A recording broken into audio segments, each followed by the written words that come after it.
علماء سے نفرت کرنے کا انجام بڑا خطرناک ہوتا ہے۔ حدیث شریف میں موجود ہے، میں آپ کو حوالہ دے دوں، حدیث شریف میں موجود ہے، علماء کرام جانتے ہیں، عربی زبان میں کتاب ہے جس کا نام ہے درۃ الناصحین، اس میں یہ حدیث موجود ہے۔ فرمایا نبی کریم صلی اللہ علیہ وسلم نے، سیأتی زمان علی امتی یفرون من العلماء والفقہاء۔ حدیث شریف میں حضرت اقدس نبی کریم صلی اللہ علیہ وسلم نے ارشاد فرمایا، میری امت پر ان قریب ایک زمانہ ایسا آئے گا کہ لوگ علماء اور فقہاء سے دور بھاگیں گے، یعنی ان سے نفرتیں کریں گے، ان سے دشمنیاں رکھیں گے، جس کے نتیجے میں اللہ رب العالمین انہیں 3 خطرناک تکلیفوں میں، 3 خطرناک عذابوں میں مبتلا کر دے گا۔ سب سے پہلا عذاب ہمارے آقا حضرت محمد الرسول اللہ صلی اللہ علیہ وسلم نے بیان فرمایا، اللہ پاک ان کی کمائی میں سے برکت کو اٹھا لے گا، یعنی علماء سے دشمنی کرنے والوں کی کمائی میں سے برکت ختم ہو جائے گی۔ آج بہت سے لوگ کہتے کہ نہیں کہتے، ارے ہماری دکان پر کسی نے کوئی جادو کر دیا ہے، ہمارے بزنس پر کسی نے کچھ کر دیا ہے۔ حقیقت یہ ہے کسی نے کچھ نہیں کیا ہوتا، دل میں علماء کی حقارت آئی، دل میں علماء کی دشمنی آئی، دل میں علماء سے نفرت آئی، جس کے نتیجے میں ہمارے آقا فرماتے ہیں اللہ پاک اس کی کمائی میں سے برکت کو ختم فرما دے گا۔ اور دوسرا عذاب اللہ پاک ان پر ظالم بادشاہ کو مسلط کر دیں گے۔ اب مجھے اس کی تشریح کرنے کی ضرورت نہیں ہے، ہم خود اپنے ملک کے جائزے کو لے کر اس بات کا فیصلہ کر سکتے ہیں کہ اس وقت کیا ہو رہا ہے۔ اور تیسری بات بیان فرمائی، تیسرا عذاب، ایسے لوگ دنیا سے بے ایمان جائیں گے، یعنی مرنے سے پہلے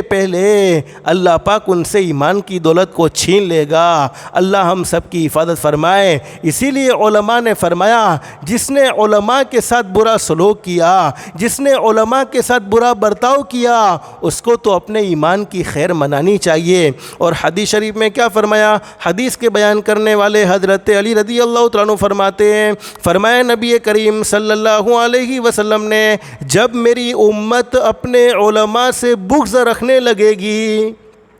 علماء سے نفرتیں کرنے لگے گی، اور بازاروں کی عمارتوں کو بلند اور غالب کرنے لگے گی،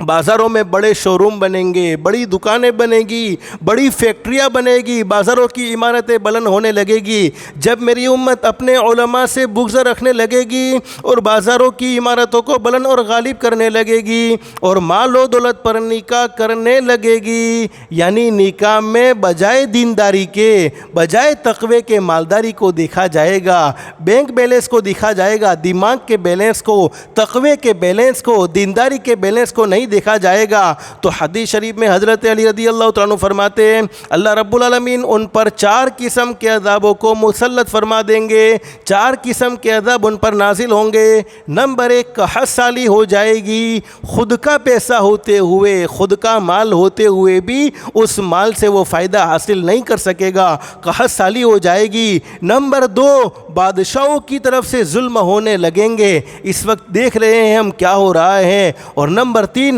حکام خیانت کرنے لگیں گے، یعنی حاکم خیانت۔ اب حاکم سے صرف حکومت مراد نہیں ہے، فیکٹری کا بھی حاکم ہوتا ہے، محلہ کا بھی حاکم ہوتا ہے، یعنی ذمہ دار، مسجد کا بھی ذمہ دار ہوتا ہے، مدرسے کا بھی ذمہ دار ہوتا ہے، حکام خیانت کرنے لگیں گے۔ اور نمبر 4، دشمنوں کے پیدر پہ حملے ہوں گے، یعنی دشمن لوگ حملے کی فرات میں ہوں گے، چاہے وہ گھر کا دشمن ہو، چاہے وہ باہر کا دشمن ہو۔ آج کل ان عذابوں میں سے کون سا عذاب ایسا نہیں ہے جو امت پر مسلط نہیں، لیکن ہم اس عذاب کو خوشی خوشی اپنے اوپر لے رہے ہیں۔ لہذا مسلمانوں کو چاہیے کہ دل سے علماء کرام کی عزت کرے، ان کی صحبت سے، ان کی مجلسوں میں بیٹھ کر فیض حاصل کرے، ان کی شان میں کوئی کلمہ بے ادبی اور گستاخی کا نہ کہے، اور اگر کسی سے گستاخی اور بے ادبی بھی ہو گئی ہیں تو اپنے اس گناہ پر اللہ سے معافی مانگے، استغفار کرے، چونکہ اس زمانے میں بڑی بے احتیاطی ہوئی ہے،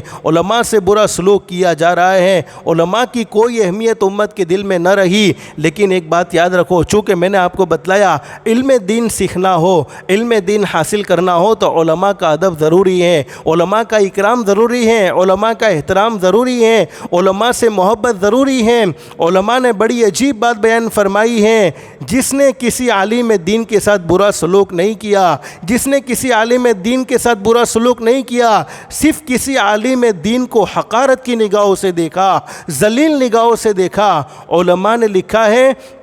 اللہ پاک اس کی 7 نسلوں کو علم کی دولت سے محروم کر دے گا، 7 نسلیں اس کی قرآن کریم کی دولت سے محروم ہو جائے گی۔ اگر علم مل بھی گیا تو عمل کی دولت سے محروم ہو جائے گا۔ یہ تو دنیاوی سزا، لیکن آخرت کی سزا قرآن کریم اس کے متعلق سائلنٹ۔ جس نے علماء کے ساتھ برا سلوک کیا، جس نے علماء کے ساتھ برا برتاؤ کیا، قرآن اس کے متعلق سائلنٹ ہے، لیکن حدیث شریف میں بیان فرمایا میں اور میرا پروردگار عالم اس کے ساتھ جنگ کرنے کے لیے تیار ہو جائیں گے۔ اندازہ لگاؤ